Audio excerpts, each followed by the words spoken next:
Hello everybody and welcome back to another map building series episode. Okay then, so first I want to apologise for the lack of videos lately. I was meaning to record one during the weekend, but my internet went out for a few days and that's delayed the video making. And obviously if I couldn't make a video, if I couldn't upload a video I wasn't going to make a video, so right, a quick rundown of what I've done. The map, so I've been working on spawners. First things first, I had to change some testing, some old testing results. There we go.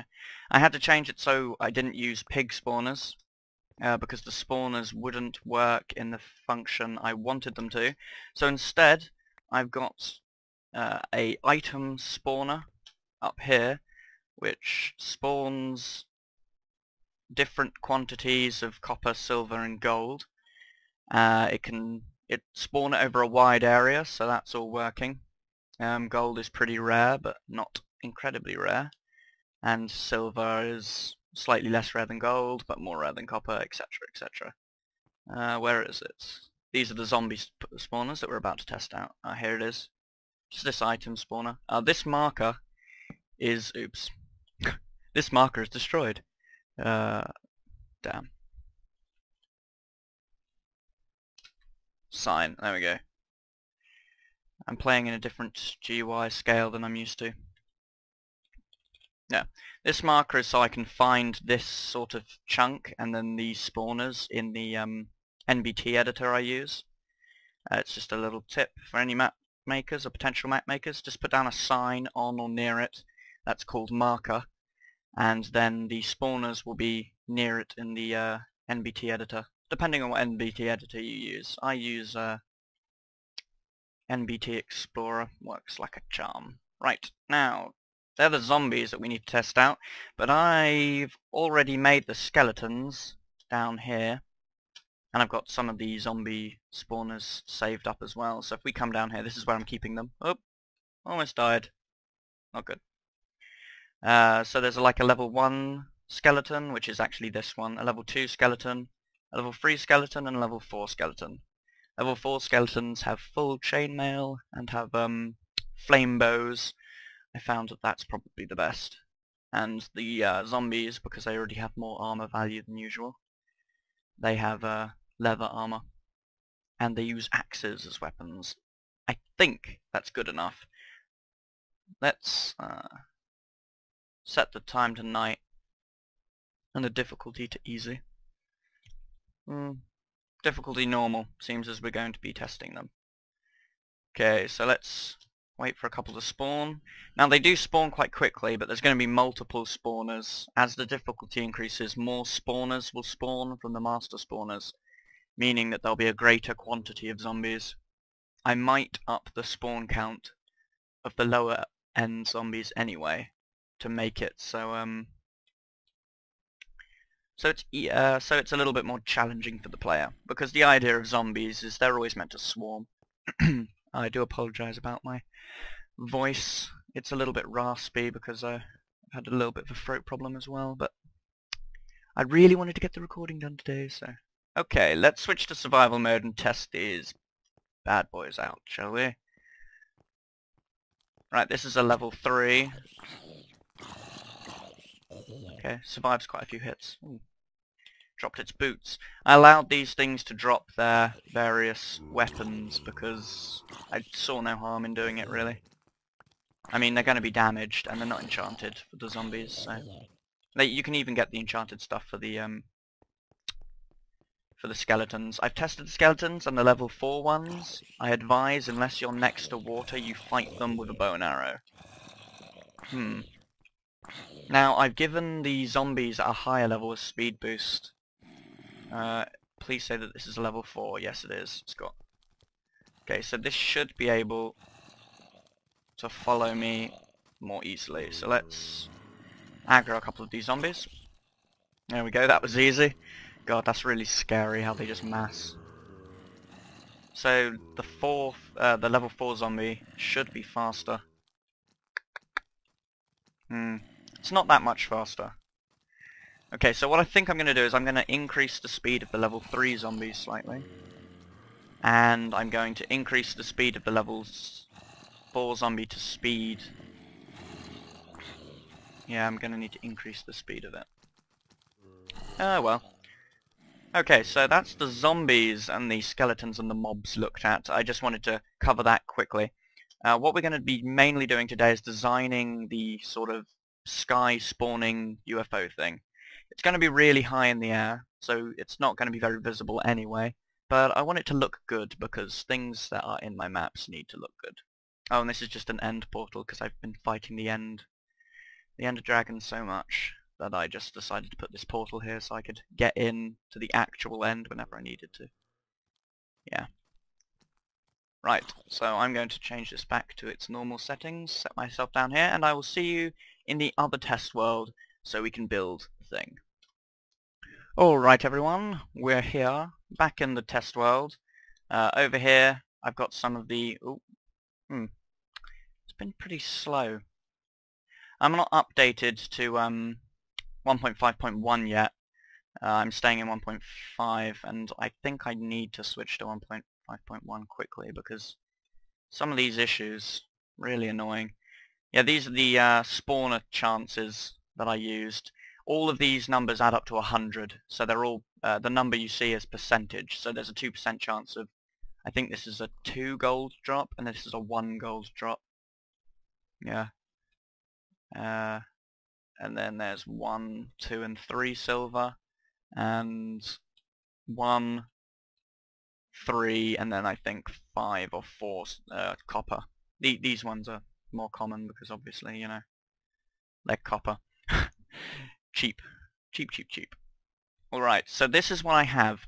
Now I built it the wrong way up. So it's actually going to be rotated the other way around and then in the sky. So when you look up at it, it'll actually look like this. But imagine the sun and slash moon and some stars and whatnot. So this is what it's going to look like, and that's all right. But I was thinking between netherrack and this. Sorry, what is it? Yeah, the nether brick or this, and I'm actually going to go with the nether brick because it's darker. As for the lights, I really like that sort of look, but I feel, I don't know, I like it a lot. It might need more lights. Right, let's just get this done. Yeah, that's how it's done. Okay, this bit here is where the spawner's going to go. There's going to be a spawner here, and then there are going to be spawners which spawn the mobs around the side, and there'll be a master spawner underneath, around about here, and that will spawn falling sand entities here that will fall to here because this is all going to be, this is upside down basically, and then that will allow things to spawn. And I can limit the number of spawners that spawn in the time frame of the game, which is going to be, I think, 25 minutes. Because that way, if anybody wants to record themselves doing the map, they'll have enough time. If I need to limit them, I just need to do this. And of course, if there's no room for the falling sand entity to become a spawner, it will not make a spawner. The Ender Dragon spawner, because I want this first map to have an Ender Dragon, will be somewhere further down, or up, I should say. Because there's a glitch with the Ender Dragon spawners where even if the Ender Dragon's in a spawner, it still shows the boss health, and that isn't to my liking. So that's how this thing's going to work, spawner-wise. There'll also be a command block that keeps it nighttime, because I don't want my stuff burning during the day. Now, this is too much, I think, around the edge. Yeah, I think this is too much, what is it, like, lighter colors? I think I need to cap it off to really make it seem like it actually has an edge. Maybe that? That might be, that's nice. That's nice, but I think that might be, maybe too much obsidian. I like the obsidian highlighting it. Ooh, black wool. That's a dark colour. Any other dark colours that I've missed? I just sort of threw together a bunch of light and dark colours in my inventory because I like to look at them. Let's have a look what black wool looks like, because it might be better, although the obsidian I have used before, and it is important when building to sorry again. It is important when building to use only a couple of block types, but this is going to be quite far away. By the way, loving the extended build reach in creative. It's actually coming in handy. I thought it wasn't going to, but it is very handy. Oop, there we go, a piece of lag took that away from me. Okay, so now... Oh yes. Much better. Yuck, yuck, yuck, yuck. Still think it's missing something. Let's have a look. Okay.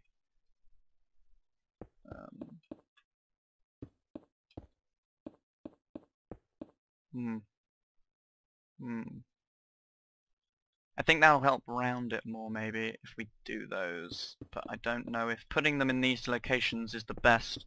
These things are just sort of nodules, like on a UFO spaceship or something. One of those flying saucer ones. You know, they have those little nodules.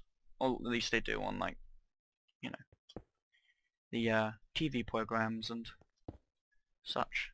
Let's just have a look. Let's envision it. Envision what it looks like.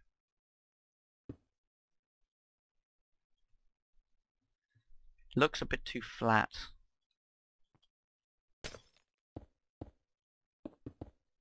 Raise it up. Raise it up.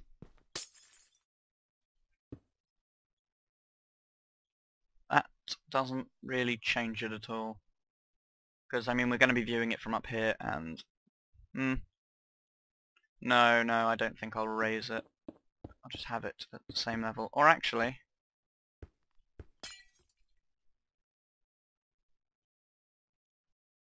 No, if I'm going to do that to anything, it'd be one of these corner ones.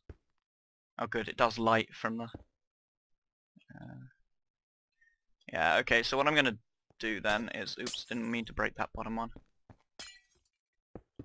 Is double up all of these corner ones and then build side ones which connect.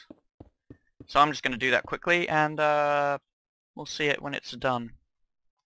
Okay then, welcome back. Okay, so I did a little bit more than just work on these lights. I think we have a finished, if not almost finished product. So after I put on these lights, I connected this rim round back to here. I have put on another layer of black wool and then another layer of obsidian, which I think gives it a very deep look. It sort of brings it back a little, so it makes everything, you know, just appear much more three-dimensional. Oh, and I've added these onto the sides here because I removed a lot of nether brick by connecting these because it was like this.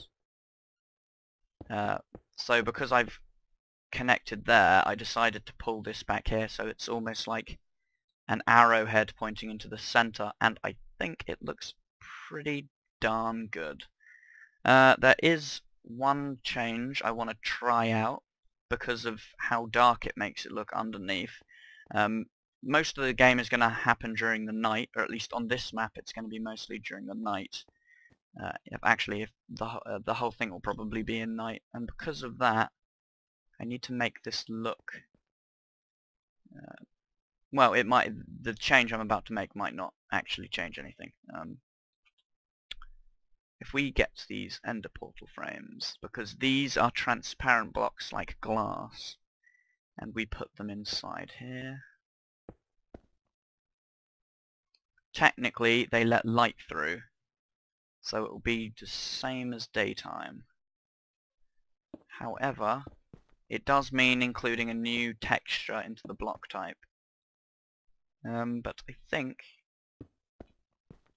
that might actually act towards our advantage, because I mean we already have light colors there, so if we had two types of light colors,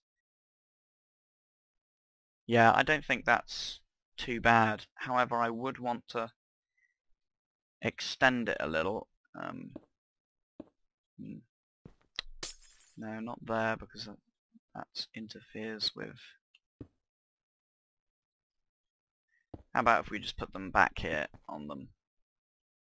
That might work. Yes, it might. It gives us less room to work with up the top, redstone-wise, if we want to go crazy with redstone. I don't think I need to go crazy with redstone. Not on this specific part of it. Let's have a look. Oh, that's nice. It's a bit too linear, though. It would benefit the whole thing if I could have that there. That might actually... Oh no, actually, yeah, that works. I like it there because it adds these plot points to it, and it comes out a little bit more.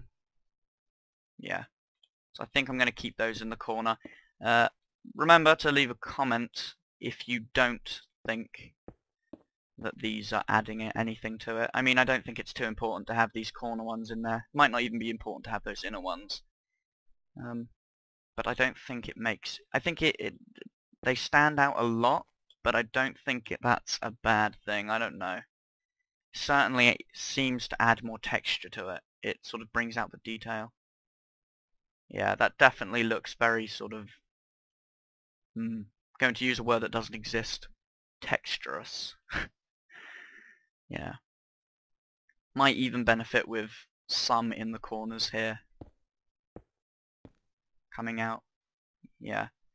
So, as this is coming to the end of the video, I just want to show one more thing before the end, and we'll go cut to that because it's in the other world. And then we'll be done with this episode, and we will crack on to the next one. After a bit, I mean, I'm going to take a break, perhaps play some Skyrim on my computer. So, yeah, let's hop on over to the other world. Okay then, so the thing that I wanted to show was the fact that these zombies now have a much improved speed. The level 4 ones, this was the first level 4 that spawned after I changed the data, so this one will be slow. But this one, as you can see, the level 4 zombie is much faster than a regular zombie. And the level 3 zombies will be a little bit faster than regular zombies, but not too fast. So if that's a level 3, that's a level 2, right? So if I come over here, the level 4 should push clean past. And the level 3 is gaining more ground over that one, so you can tell that they're faster. Okay, and that's all I really wanted to show you at the end, the change that I made to those mobs. That was just a little extra thing on top of the building of that, where the spawners will be. Next episode, we might start on building the spawn, and I might show off some more mobs, or we can try out the newly built, what am I going to call it? Let's just call it the UFO for now.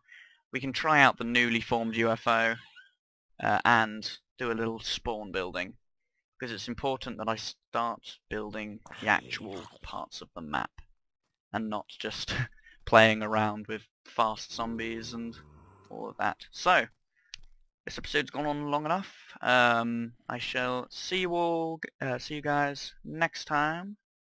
Bye bye. And remember to leave a like if you enjoyed the video. Bye. Come on, come get me.